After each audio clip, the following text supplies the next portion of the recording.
one of the big teams, that the surprise teams in the entire state of Indiana, has to be those Northrop Bruins and what they've been able to accomplish. Best start since 2003 with their overall mark of 4-1, 2-1 in the SAC. And right now we're pleased to be joined by one of the standout players from that Northrop team, Maddox Weil, the wide receiver from Northrop, joining us tonight. Maddox, thanks for joining us tonight here on Upon Further Review.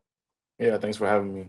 Yeah. So let's talk about this season. What, from the inside, everybody has seen it from the outside, and we talk about how wild and crazy it is, and one of the surprise stories in the state. How surprising is it to you guys in that locker room what Northrop has been able to do this season? I think talent has been there. I think, like going into the season, like we knew that we could do like what we're doing so far. And then I think we all believe that we can be even better. But I think we all knew if we just changed a little bit, of things and, became more disciplined, everything like that, our season would be like how it is right now. Sure.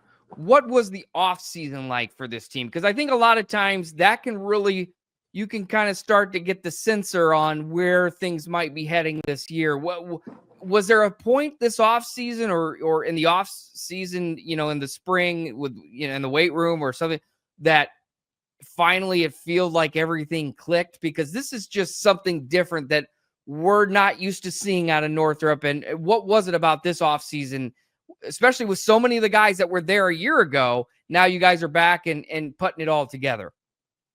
Yeah, so at the start of the off season, I think we all just want to have a different season like this year, because last year it wasn't fun for any of us, and we all just decided to change our mentality, our mindsets, and everything, and just kind of just try our best to have a better season this season. Sure. And quite a season it's been so far for you and so many different players. You guys have so many different playmakers. Highest scoring offense in the SAC. What you guys have been able to do, just talk about the makeup of this team and really what the emphasis has been as all these guys have kind of come together. Passing game wise, you guys just throw it all over.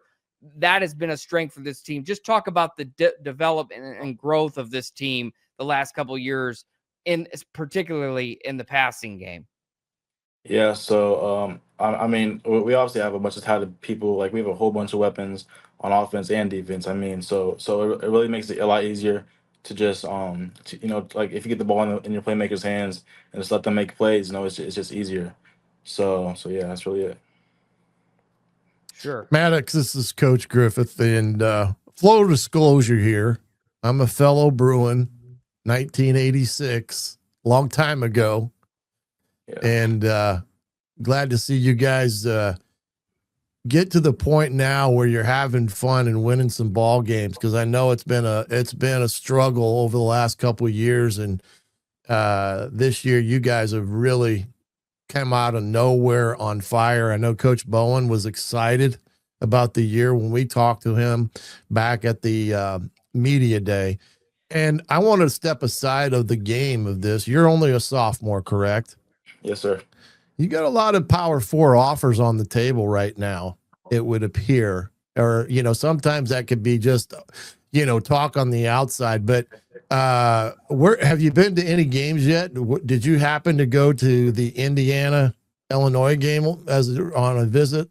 So whenever Ohio State and Texas played, I went to that game. And then yesterday I went to Notre Dame and Purdue. Notre Dame and Purdue.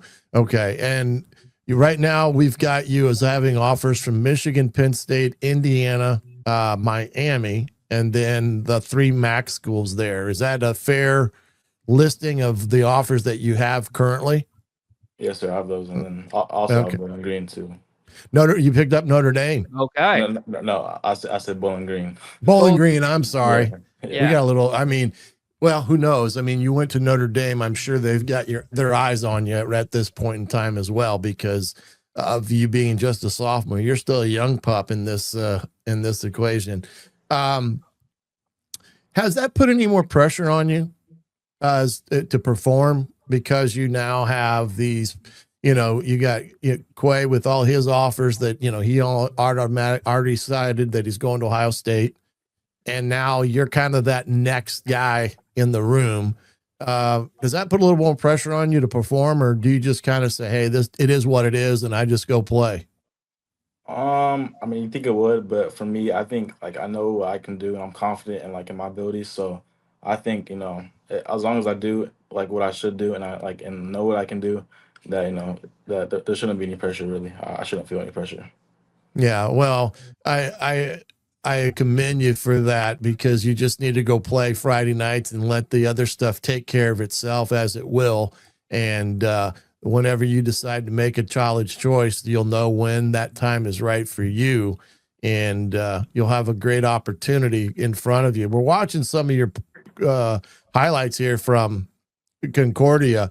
Did you guys feel like after you came off that tough loss at Homestead, was there any talk about not letting the previous game hang over your performance against Concordia? Because on paper you guys were better than them, and you guys knew that you needed to play a great game, or because you didn't want to let that last game against Homestead enter the picture from last week? Yeah. So I feel like I feel like we definitely should have beat Homestead last week. But just some other things I need to fix, and then coming in this week, like we all kind of wanted to use that as fuel to to just have a better week of practice and everything, and just do better, and just and just ultimately win the game, and then keep doing better, from here on out. Well, it seems like you got a pretty good relationship with Callison in terms of rhythm and timing, as we've seen some of the actual throws and cuts and stuff. For you, this is really your true first year catching balls from him. Is that correct, or did you get some last year? I got some last year, but not nearly as much as this year. Okay. Yeah. Would you say your guys' timing is pretty on point now that you guys have kind of meshed throughout the last, 4 or 5 months from the summer into now? Yeah, like definitely throughout the summer, and then just on like into the season, it's definitely gonna like a lot better. Yeah. Yeah.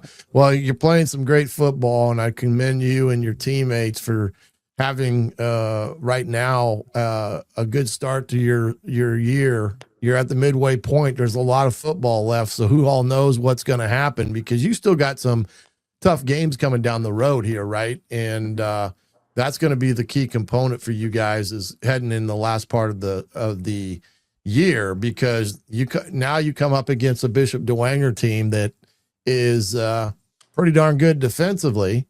And then you got a 3-game gauntlet here. Let's just be honest. You go DeWanger, Snyder, and Carroll all in the next 3 weeks. So it's going to be a great challenge for you guys.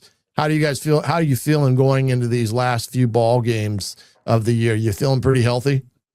Yeah, I'm feeling pretty healthy, and I think we for sure can win all 3 games. I mean, like Dwenger, they have a really good defense, so we just gotta find ways to score, and our defense has to just do what they can do, and just all of us have to like stay level headed, don't get too high, don't get too low, no matter what happens, and just just do our best to play disciplined football. And dude, the last question, then I'll kick it over here. And October 3rd, they play the Snyder Panthers. Now, everybody knows Northrop and Snyder have shared Spooler Stadium for a multitude of years, and I was a part of that. Now my buddy is a part of that. This will be the last game at Spooler Stadium where Snyder is essentially the home team, even though it's Northrop Field, because Snyder's new field will possibly be ready by next season. How about that one? That could be an interesting battle coming up here. We don't know about sectional draw yet either. Yeah, though. yeah. Well, No, I'm giving Dude some jabs here because he's a Snyder grad. One. Well, really, that's the first time, and that. I mean, I think the conversation.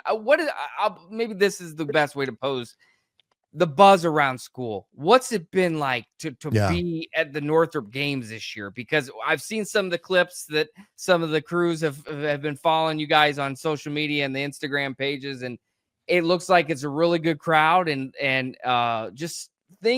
excitement we've just not seen at Northrop. What's it like to be part of that buzz and to kind of get things back and going for the Northrop Bruins? I mean, yeah, I mean, it's obviously fun, you know, winning more games. Like compared to last year, we're having a lot more fun and everything as a team. And then, you know, we all just try to, like, we all know that the job's not finished. And, you know, we still want to keep on winning more games, don't lose any more games. So, I mean, the hype might, you know, keep going up if we keep on winning games.